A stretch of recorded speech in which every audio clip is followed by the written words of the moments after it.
rural Romania. I live in a country which is rural, very rural, and I'm going to a part of Romania which is extremely rural. And people often ask me, hey, did you move there to get off grid? Because they have this idea that if you go far enough away from the cities that you're off grid and you're safe from the New World Order. And I always contest this point and make it very, very clear that I protect myself from the New World Order by being on lots of grids at the same time, by having lots of passports, lots of companies, lots of trusts which own assets, lots of bank accounts, lots of residencies. I live in many, many places. It's very difficult for anyone to track down and say exactly where is my life. No one government controls my entire existence. I have 11 driver's licenses. We live in a world now of globalization, and it's nearly impossible to be off grid. I get stopped for speeding 5 times a week. No one does shit because I have so many driver's licenses, and you guys should do the same. Same thing with passports, man. If I fuck up big time and England wants me in jail, I can fly on a Nigerian passport or an American. You can't ban me from driving. It's very, very hard to control me because I put myself on a bunch of grids. The idea of going off grid is old-fashioned thinking and it's outdated. But when discussing this, people often talk about the New World Order, and the New World Order has many various different definitions. Some people see the New World Order as the shadow cartel for the politicians. Some people see it as the Rothschilds or the Illuminati or the banking sector. It's very, very difficult to surmise what the New World Order is.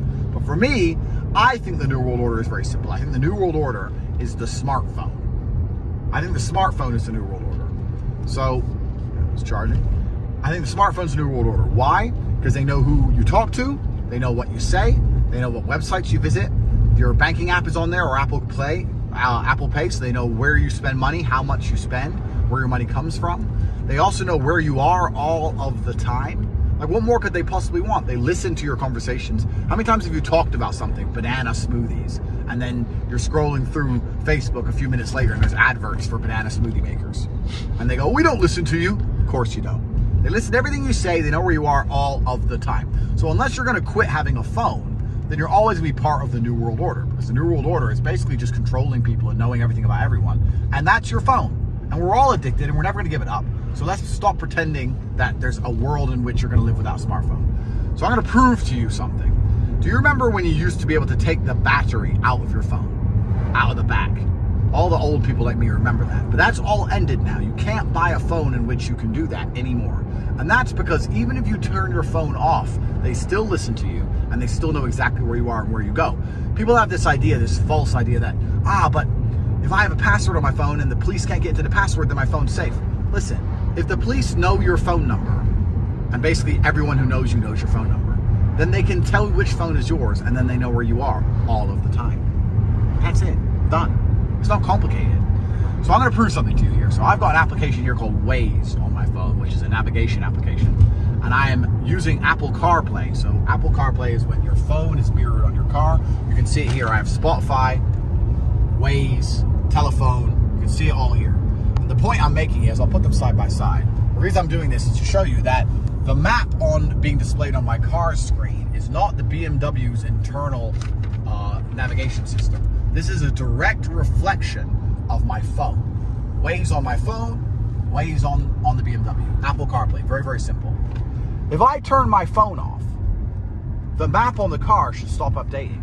Or it should crash, it should close completely because it's a reflection of my phone's location and my phone's no longer on. So let's test exactly that, shall we? I've got my phone here, I'm gonna power it off. It's been a long time since I turned my phone off. Turn off, slide to power off, off.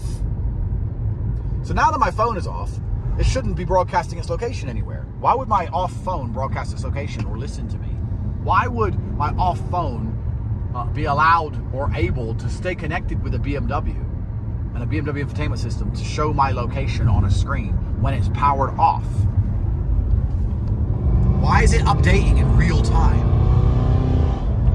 That's a reflection of my phone's location, but my phone has been turned off. So turning your phone off doesn't change anything. You can't escape the New World Order. They will still know where you are. They will still listen to you. Literally updates.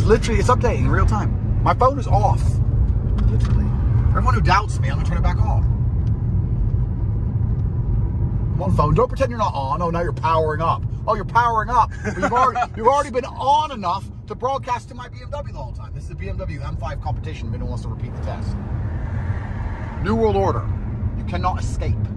You are a peon, a slave. As long as you have one of these phones, you're a slave. They know where you are, they know what you say, they know where you spend your money, and they will blast you with advertising until the point you say something they don't like, and then they will put you in jail for some garbage with some subjective law and a legal system which is corrupt, bought, and paid for.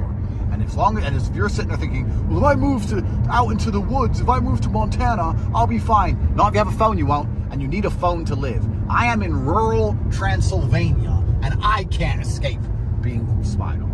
So if I can't escape, no one.